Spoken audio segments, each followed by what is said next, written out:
عیسیٰ علیہ السلام کو مسیح کہا جاتا ہے، اس کا مطلب ہے کثرت سے زمین کی سیاحت کرنے والا، یا اس کا معنی ہاتھ پھیرنے والا ہے، کیونکہ آپ ہاتھ پھیر کر اللہ کے حکم سے مریضوں کو شفا یاب فرماتے تھے۔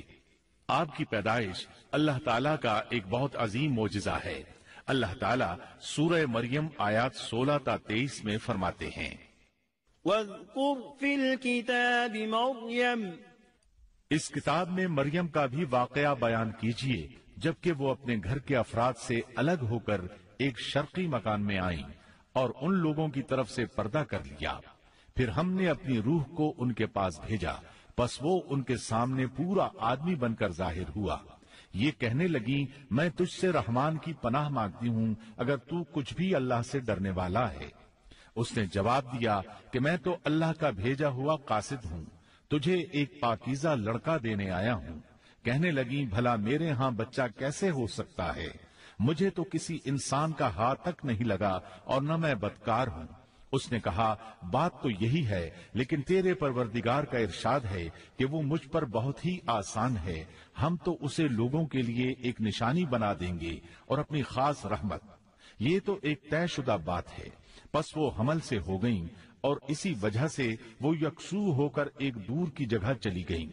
پھر درد ذہ اسے ایک کھجور کے تنے کے نیچے لے آیا اور بے ساختہ زبان سے نکل گیا کہ کاش میں اس سے پہلے ہی مر گئی ہوتی اور لوگوں کی یاد سے بھی بھولی بسری ہو جاتی۔ سیدہ مریم بہت عبادت گزار تھی۔ انہوں نے اپنے اور لوگوں کے درمیان آڑ بنا لی تھی۔ انہیں کھانا بھی پردے کے پیچھے سے پکڑایا جاتا۔ اللہ تعالیٰ کی طرف سے بھی انہیں خاص رزق مل رہا تھا۔ اس حالت میں جبریل علیہ السلام ان کے پاس آئے۔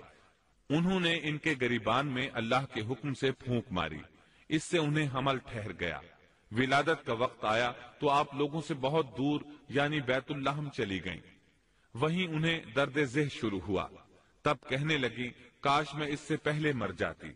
اللہ تعالیٰ کی طرف سے ارشاد ہوا، سورہ مریم آیات 24 تا 28 میں ہے، اتنے میں اسے نیچے سے ہی آواز دی کہ آزردہ خاطر نہ ہو، تیرے رب نے تیرے پاؤں تلے ایک چشمہ جاری کر دیا ہے، اور اس کھجور کے تنے کو اپنی طرف ہلا، یہ تیرے سامنے تر و تازہ پکی کھجوریں گرا دے گا۔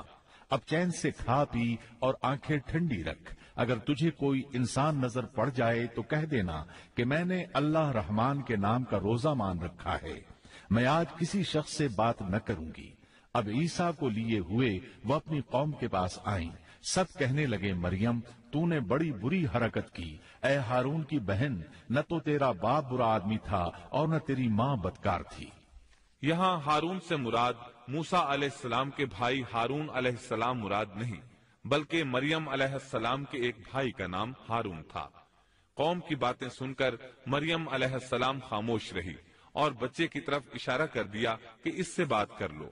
وہ کہنے لگے، بھلا گود کا بچہ کیسے بات کر سکتا ہے؟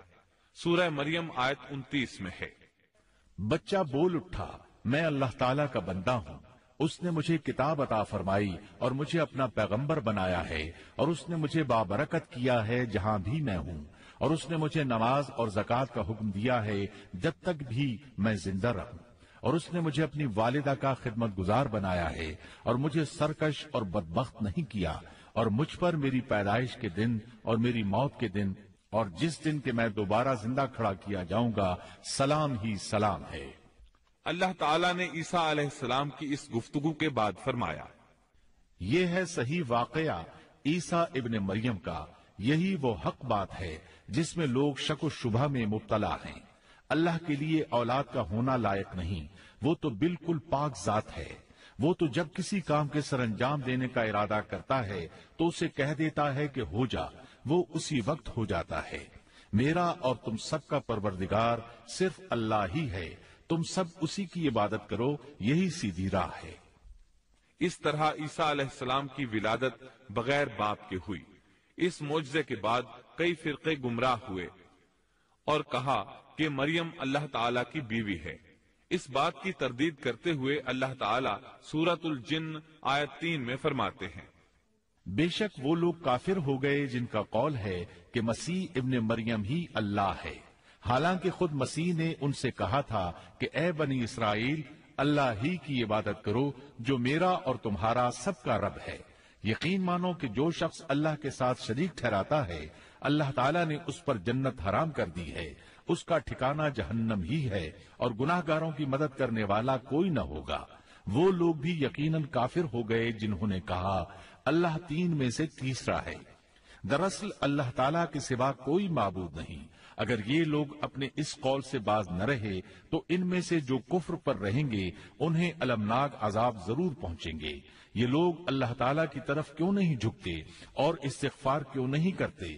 اللہ تعالیٰ تو بہت ہی بخشنے والا اور بڑا ہی مہربان ہے۔ مسیح ابن مریم سوائے پیغمبر ہونے کے اور کچھ بھی نہیں۔ ان سے پہلے بھی بہت سے پیغمبر گزر چکے ہیں۔ ان کی والدہ ایک راست باز عورت تھی، دونوں ماں بیٹا کھانا بھی کھایا کرتے تھے۔ آپ دیکھیے کہ کس طرح ہم ان کے سامنے دلیلیں رکھتے ہیں، پھر غور کیجئے کہ کس طرح وہ پھرے جاتے ہیں۔ اللہ تعالیٰ نے ان آیات میں عیسائیوں کے عقیدے کا رد کیا ہے، کیونکہ وہ مریم اور عیسیٰ علیہ السلام کو بھی اللہ کا حصہ مانتے ہیں۔ سورہ اخلاص میں بھی ان کے عقیدے کا ان الفاظ میں رد کیا گیا ہے۔ آپ کہہ دیجئے وہ اللہ ایک ہے، اللہ بے نیاز ہے، نہ اس سے کوئی پیدا ہوا اور نہ وہ کسی سے پیدا ہوا، اور نہ کوئی اس کا ہمسر ہے۔ لوگوں نے جب مریم علیہ السلام پر تہمت لگائی، انہیں بدکار کہا، تب اللہ نے فرمایا، سورۃ النساء آیت 156 میں ہے، اور ان کے کفر کے باعث اور مریم پر بہت بڑا بہتان باندھنے کے باعث ہم نے ان پر لعنت کی۔ اسی طرح سورہ آل عمران آیت 59 میں اللہ تعالیٰ فرماتے ہیں، اللہ کے نزدیک عیسیٰ کی مثال ہو بہو آدم کی مثال ہے، جسے مٹی سے پیدا کر کے کہہ دیا کہ ہو جا، بس وہ ہو گیا۔ عیسائیوں کا مریم اور عیسیٰ علیہ السلام کے بارے میں یہ بہت بڑا جھوٹ ہے کہ عیسیٰ علیہ السلام اللہ کے بیٹے اور مریم اللہ کی بیوی ہیں۔ اللہ تعالیٰ سورہ مریم آیت 88 تا 95 میں فرماتے ہیں، ان کا قول تو یہ ہے کہ اللہ رحمان نے بھی اولاد اختیار کی ہے، یقیناً تم بہت بری اور بھاری چیز لائے ہو۔ قریب ہے کہ اس بہتان کی وجہ سے آسمان پھٹ جائیں اور زمین شق ہو جائے اور پہاڑ ریزہ ریزہ ہو جائیں کہ وہ رحمان کی اولاد ثابت کرنے بیٹھیں۔ شان رحمان کے لائق نہیں کہ وہ اولاد رکھے۔ آسمانوں اور زمین میں جو بھی ہیں سب کے سب اللہ کے غلام بن کر ہی آنے والے ہیں۔ ان سب کو اس نے گھیر رکھا ہے اور سب کو پوری طرح گن بھی رکھا ہے۔ یہ سارے کے سارے قیامت کے دن اکیلے اس کے پاس حاضر ہونے والے ہیں۔ اللہ تعالیٰ سورۃ الانعام آیت 101 میں فرماتے ہیں، وہ آسمانوں اور زمین کا موجد ہے، اللہ تعالیٰ کے ہاں اولاد کہاں ہو سکتی ہے، حالانکہ اس کی کوئی بیوی تو ہے ہی نہیں، اور اللہ تعالیٰ نے ہر چیز کو پیدا کیا ہے اور وہ ہر چیز کو خوب جانتا ہے۔ اسی طرح اللہ تعالیٰ سورۃ الزخرف آیت 81 میں فرماتے ہیں، آپ کہہ دیجئے کہ اگر بالفرض رحمان کی اولاد ہوتی تو میں سب سے پہلے عبادت کرنے والا ہوتا۔ مطلب یہ کہ تم بغیر کسی دلیل کے ایسی بات کہے جا رہے ہو۔ عیسیٰ علیہ السلام پرورش پاتے رہے، آپ کی پرورش بیت اللحم میں ہوئی، آپ نے بچپن ہی میں کافی علم حاصل کر لیا، کیونکہ آپ کو اور آپ کی والدہ کو اللہ تعالیٰ نے جہان والوں کے لیے اپنی قدرت کی نشانی ٹھہرایا ہے۔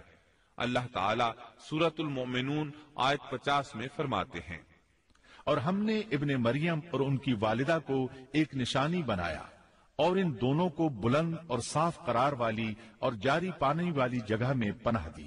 علماء کہتے ہیں کہ مریم علیہ السلام بیت اللحم سے بیت المقدس کی طرف منتقل ہو گئیں۔ بیت المقدس کے پاس ایک اونچی جگہ تھی، اس میں پانی کا چشمہ بھی تھا اور پھل بھی تھے۔ عیسیٰ علیہ السلام بڑے ہو گئے، ان میں علم و حکمت اور اصلاح کی علامات واضح ہو رہی تھیں، لیکن ابھی تک آپ کو نبوت نہیں ملی تھی، یہاں تک کہ آپ کی عمر 30 سال ہو گئی۔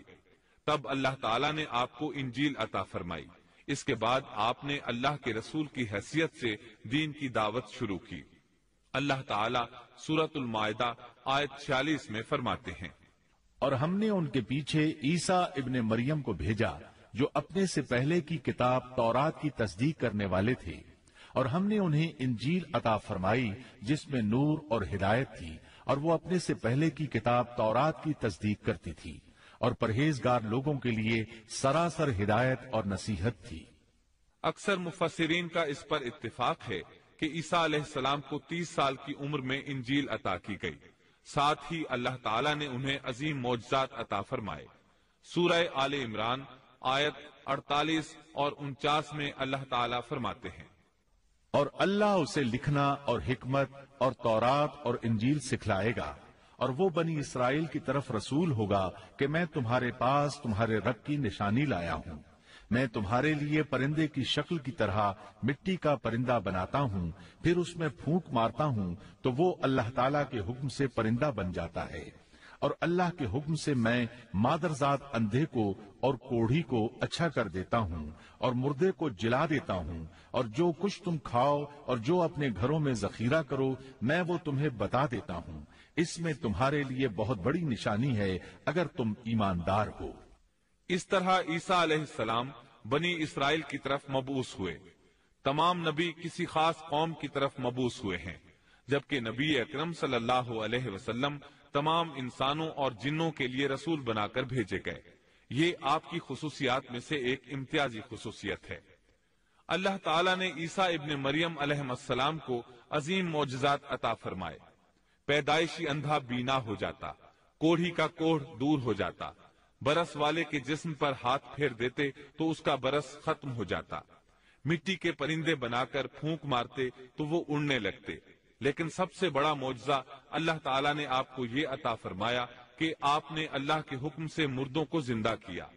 سورہ آل عمران آیت 50 اور 51 میں ہے، اور میں تورات کی تصدیق کرنے والا ہوں جو مجھ سے پہلے ہے، اور میں اس لیے آیا ہوں کہ تم پر بعض وہ چیزیں حلال کر دوں جو تم پر حرام کر دی گئی ہیں، اور میں تمہارے پاس تمہارے رب کی نشانیاں لایا ہوں، اس لیے تم اللہ سے ڈرو اور میری فرمانبرداری کرو۔ یقین مانو کہ میرا اور تمہارا رب اللہ ہی ہے، تم سب اسی کی عبادت کرو، یہی سیدھی راہ ہے۔ لوگوں نے تمام نشانیاں دیکھی لیکن پھر بھی کفر پر ڈٹے رہے، عیسیٰ علیہ السلام کی تکذیب کرتے رہے۔ اللہ تعالیٰ سورہ آل عمران آیت 52 میں فرماتے ہیں، مگر جب عیسیٰ نے ان کا کفر محسوس کر لیا تو کہنے لگے اللہ کی راہ میں میری مدد کرنے والا کون ہے؟ حواریوں نے جواب دیا کہ ہم اللہ کی راہ کے مددگار ہیں، ہم اللہ پر ایمان لائے اور آپ گواہ رہیے کہ ہم تابعدار ہیں۔ سورۃ الصف میں اللہ تعالیٰ عیسیٰ علیہ السلام کی زبانی فرماتے ہیں کہ انہوں نے ایمانداروں کو مخاطب کر کے کہا، اے ایمان والو، تم اللہ کے مددگار بن جاؤ، جس طرح مریم کے بیٹے عیسیٰ نے حواریوں سے فرمایا کہ کون ہے جو اللہ کی راہ میں میرا مددگار بنے؟ حواریوں نے کہا ہم اللہ کی راہ میں مددگار ہیں۔ پس بنی اسرائیل میں سے ایک جماعت تو ایمان لے آئی اور ایک جماعت نے کفر کیا، تو ہم نے مومنوں کی ان کے دشمنوں کے مقابلے میں مدد فرمائی، پس وہ غالب آ گئے۔ اس کے بعد اللہ تعالیٰ نے دین عیسوی کو یہودیوں کے مذہب پر غالب کر دیا۔ جب لوگوں نے کفر کیا اس وقت صرف حواری آپ پر ایمان لائے تھے، ان کی تعداد صرف 12 تھی۔ بعد میں دین عیسوی کو اللہ تعالیٰ نے مکمل طور پر غلبہ عطا فرمایا۔ حواری ایمان ضرور لائے تھے لیکن ان میں کسی قدر تردد تھا۔ اللہ تعالیٰ سورۃ المائدہ آیت 111 تا 115 میں فرماتے ہیں، اور جب میں نے حواریوں کو حکم دیا کہ تم مجھ پر اور میرے رسول پر ایمان لاؤ، انہوں نے کہا ہم ایمان لائے اور آپ گواہ رہیے کہ ہم پورے فرمانبردار ہیں۔ وہ وقت یاد کے قابل ہے جبکہ حواریوں نے عرض کیا، اے عیسیٰ ابن مریم، کیا آپ کا رب ایسا کر سکتا ہے کہ ہم پر آسمان سے ایک خوان نازل فرما دے؟ آپ نے فرمایا کہ اللہ سے ڈرو اگر تم ایماندار ہو۔ وہ بولے کہ ہم یہ چاہتے ہیں کہ اس میں سے کھائیں اور ہمارے دلوں کو پورا اطمینان ہو جائے اور ہمارا یہ یقین اور بڑھ جائے کہ آپ نے ہم سے سچ بولا ہے اور ہم گواہی دینے والوں میں سے ہو جائیں۔ عیسیٰ ابن مریم نے دعا کی کہ اے اللہ، اے ہمارے پروردگار، ہم پر آسمان سے کھانا نازل فرما کہ وہ ہمارے لیے یعنی ہم میں جو اول ہیں اور جو بعد ہیں سب کے لیے ایک خوشی کی بات ہو جائے اور تیری طرف سے ایک نشان ہو جائے، اور تو ہم کو رزق عطا فرما دے اور تو سب عطا کرنے والوں سے اچھا ہے۔ حق تعالیٰ نے ارشاد فرمایا کہ میں وہ کھانا تم لوگوں پر نازل کرنے والا ہوں، پھر جو شخص تم میں سے اس کے بعد کفر کرے گا تو میں اس کو ایسی سزا دوں گا کہ وہ سزا دنیا جہان والوں میں سے کسی کو نہ دوں گا۔ اور یہ اللہ تعالیٰ کی سنت ہے کہ جب منہ مانگا معجزہ آ جائے اور اس کے بعد بھی لوگ کفر کریں تو وہ تمام لوگ ہلاک کر دیے جاتے ہیں۔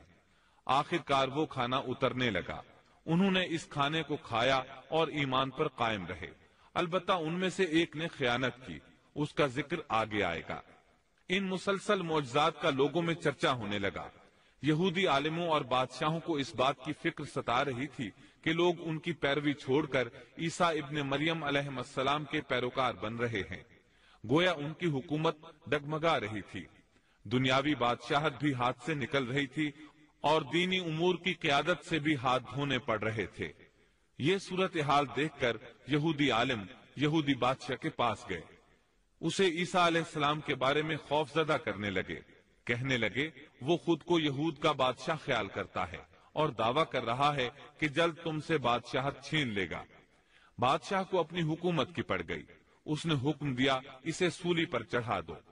اس وقت سزا کا یہی طریقہ تھا، آدمی کو قتل نہیں کرتے تھے، سولی پر لٹکا دیا کرتے تھے، ہاتھوں پیروں میں کیل ٹھونک دیے جاتے تھے، اسی حالت میں لٹکا ہوا وہ ختم ہو جاتا تھا۔ اس طرح یہودیوں نے عیسیٰ علیہ السلام کے قتل کا پروگرام بنایا۔ یہ آپ کے رسول بننے کے 3 سال بعد کی بات ہے۔ انجیل متی کے مطابق یہودیوں نے جس شخص کو عیسیٰ علیہ السلام کے خلاف ابھارا تھا وہ روم کا گورنر تھا، اس کا نام پونتس پیلاطس تھا۔ اس نے اپنے سپاہیوں سے مل کر عیسیٰ علیہ السلام کو گرفتار کرنے کی سازش تیار کی اور عیسیٰ علیہ السلام کے ایک شاگرد یہودا اسکریوتی کو 30 دینار پر جاسوسی کے لیے تیار کر لیا۔ ان دنوں عیسیٰ علیہ السلام مذہبی تہوار فصح منانے بیت المقدس آئے ہوئے تھے۔ یہاں عیسیٰ علیہ السلام نے کھانا کھایا اور اپنے 11 شاگردوں سمیت شہر سے باہر کتسمنی نامی ایک جگہ پر رات گزارنے کے لیے تشریف لے گئے۔ پھر اپنے شاگردوں سے الگ ہو کر اللہ سے یوں دعا کی، اے میرے اللہ، اگر ہو سکے تو یہ پیالہ یعنی موت مجھ سے ٹل جائے۔ اس کے جواب میں تسلی نازل ہوئی۔ علماء کا اس بات پر اتفاق ہے کہ جب یہودی عیسیٰ علیہ السلام کے شاگرد یہودا اسکریوتی کی رہنمائی پر وہاں پہنچے جہاں عیسیٰ علیہ السلام اور ان کے شاگرد تھے، تو ان لوگوں نے عیسیٰ علیہ السلام اور ان کے حواریوں کا محاصرہ کر لیا۔ عین اسی وقت اللہ تعالیٰ نے عیسیٰ علیہ السلام کو آسمان پر اٹھا لیا اور مخبری کرنے والے عیسیٰ علیہ السلام کے شاگرد یہودا پر عیسیٰ علیہ السلام کی مشابہت ڈال دی گئی۔ چنانچہ حکومت کے اہلکاروں، یہودیوں، حتیٰ کہ خود حواریوں نے بھی اسی کو عیسیٰ سمجھ لیا اور اسی کو لے جا کر پھانسی پر چڑھا دیا، جیسا کہ سورۃ النساء میں اللہ تعالیٰ فرماتے ہیں، اور اس وجہ سے بھی ہم نے ان پر لعنت کی کہ انہوں نے کہا کہ ہم نے مسیح ابن مریم جو کہ اللہ کا رسول ہے اسے قتل کیا ہے، حالانکہ نہ انہوں نے اسے قتل کیا اور نہ سولی دیا، لیکن ان کو شبہ پڑ گیا، اور جو لوگ اس میں اختلاف کر رہے ہیں وہ خود شک میں ہیں، انہیں حقیقت حال کا کچھ علم نہیں، محض ظن کے پیچھے لگے ہوئے ہیں۔ اور یہ یقینی بات ہے کہ انہوں نے عیسیٰ ابن مریم کو قتل نہیں کیا تھا، بلکہ اللہ نے اسے اپنی طرف اٹھا لیا تھا، اور اللہ بہت زور آور اور حکمت والا ہے۔ عیسائی اور یہودی اس بات پر متفق تھے کہ عیسیٰ علیہ السلام کو سولی چڑھا دیا گیا ہے، لیکن ان میں تھوڑا سا اختلاف تھا۔ یہودی کہتے تھے کہ وہ قتل ہو گئے ہیں، جبکہ عیسائی کہتے تھے کہ وہ 3 دن تک مردہ رہنے کے بعد زندہ ہوئے اور آسمان پر چلے گئے۔ اللہ تعالیٰ نے ان دونوں گروہوں کی تردید کرتے ہوئے فرمایا کہ یہ شک میں مبتلا ہیں، در حقیقت یہ لوگ عیسیٰ علیہ السلام کو گرفتار نہ کر سکے تھے۔ بہرحال عیسیٰ علیہ السلام کے آسمان پر اٹھائے جانے کے بعد یہود غالب آ گئے اور دین عیسوی کی اشاعت پر پابندی لگا دی۔ البتہ خفیہ طور پر لوگ اس دین سے آگاہی حاصل کرتے رہے اور یہ سلسلہ 240 سال تک یوں ہی چلتا رہا، یہاں تک کہ ایک بادشاہ نے عیسائی مذہب قبول کر لیا۔ وہ ملک روم کا بڑا بادشاہ تھا۔ اس وقت دین عیسوی خوب پھیلا، لیکن اس بادشاہ نے دین میں شرک والے کچھ طریقے شامل کر دیے۔ ایک روایت کے مطابق وہ 240 سال تک توحید پر قائم رہے۔ یہ بادشاہ قسطنطنیہ پہنچا، وہاں عیسوی مذہب کو اپنے اقوال کے ساتھ زندہ کرنا چاہا۔ اس بادشاہ نے علماء، درویشوں اور پادریوں کو منتخب کیا۔ اس وقت ظاہری اور واضح کفر کے دروازے کھل گئے۔ پھر عیسائیوں کے 3 فرقے بن گئے۔ ایک کہنے لگا ہمارے درمیان اللہ نے اپنی مرضی کے مطابق کچھ عرصہ قیام کیا، پھر آسمان پر چلا گیا۔ ان لوگوں کو یعقوبیہ کہتے ہیں۔ دوسرے گروہ نے کہا ہمارے درمیان اللہ کے بیٹے نے جب تک چاہا قیام کیا اور پھر اللہ نے اسے اپنی طرف اٹھا لیا۔ انہیں نستوریہ کہتے ہیں اور ان کی کثرت ہوئی۔ اکثر نصارہ کا یہی عقیدہ تھا۔ اور تیسرا فرقہ کہنے لگا ہمارے درمیان اللہ کی منشا کے مطابق کچھ عرصے تک اللہ کا بندہ اور اس کا رسول رہا، پھر اسے اللہ نے اپنی طرف اٹھا لیا، اور یہی لوگ در حقیقت مسلمان تھے۔ انہیں موحدہ کہتے ہیں۔ ان کی انجیل میں شرک اب تک نہیں پایا جاتا۔ ان کی انجیل کا نام انجیل برناباس ہے۔ نصارہ کا یہ فرقہ سب سے قلیل تعداد میں ہے۔ ابن عباس رضی اللہ عنہما کہتے ہیں ان دونوں فرقوں نے تیسرے فرقے پر دھاوا بول کر ان میں اکثر کو قتل کر دیا۔ پھر اسلام اسی طرح تنہا، غریب اور کمزور رہا، یہاں تک کہ رسول اللہ صلی اللہ علیہ وسلم کی بعثت ہوئی۔ اللہ تعالی سورۃ الصف آیت 14 میں فرماتے ہیں تو ہم نے مومنوں کی ان کے دشمنوں کے مقابلے پر مدد کی، پس وہ غالب آ گئے۔ سورۃ النساء آیت 157 میں اللہ تعالی کا فرمان ہے اور ان کے یوں کہنے کے باعث کہ ہم نے اللہ کے رسول عیسیٰ ابن مریم کو قتل کر دیا، حالانکہ نہ تو انہوں نے اسے قتل کیا نہ سولی پر چڑھایا، بلکہ ان کے لیے وہی صورت بنا دی گئی تھی۔ یقین جانو کہ عیسیٰ کے بارے میں اختلاف کرنے والے ان کے بارے میں شک میں ہیں، انہیں حقیقت حال کا کوئی علم نہیں ہے، وہ محض ظن کے پیچھے لگے ہوئے ہیں۔ اتنا یقینی ہے کہ انہوں نے اسے قتل نہیں کیا۔ اللہ تعالی نے عیسیٰ علیہ السلام کو قیامت کی ایک نشانی قرار دیا۔ سورۃ الزخرف آیت 61 میں ہے اور یقیناً عیسیٰ قیامت کی علامت ہے، پس تم قیامت کے بارے میں شک نہ کرو اور میری فرما برداری کرو، یہی سیدھی راہ ہے۔ قیامت کے قریب عیسیٰ علیہ السلام آسمان سے نازل ہوں گے، اور ان کا نزول اس بات کی علامت ہوگا کہ اب قیامت قریب ہے۔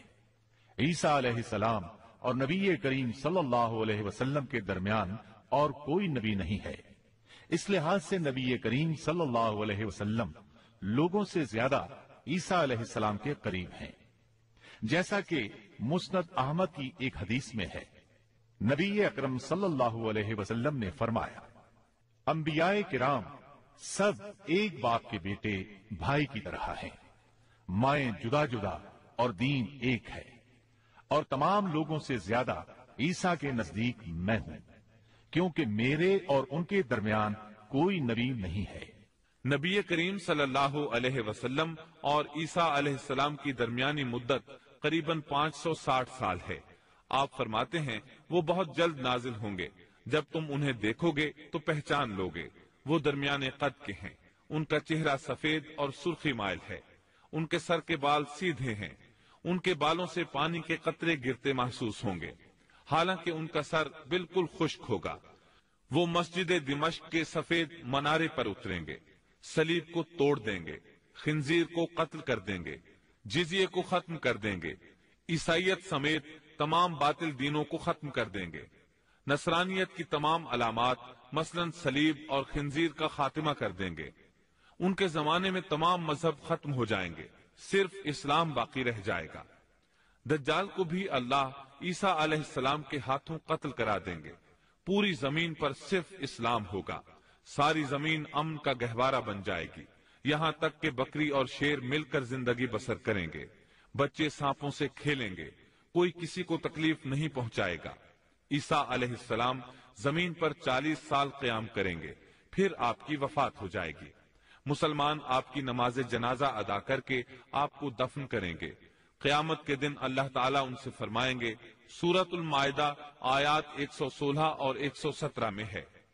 اور وہ وقت بھی قابل ذکر ہے جب اللہ فرمائے گا کہ عیسیٰ ابن مریم، کیا تم نے ان لوگوں سے کہا تھا کہ مجھے اور میری ماں کو بھی اللہ کے علاوہ معبود قرار دے لو؟ عیسیٰ عرض کریں گے کہ تو پاک ہے، مجھے کسی طرح لائق نہ تھا کہ میں ایسی بات کہتا جس کے کہنے کا مجھے کوئی حق نہیں۔ اگر میں نے کہا ہوگا تو تجھے اس کا علم ہوگا، تو میرے دل کے اندر کی بات بھی جانتا ہے، اور جو کچھ تیرے نفس میں ہے میں اس کو نہیں جانتا۔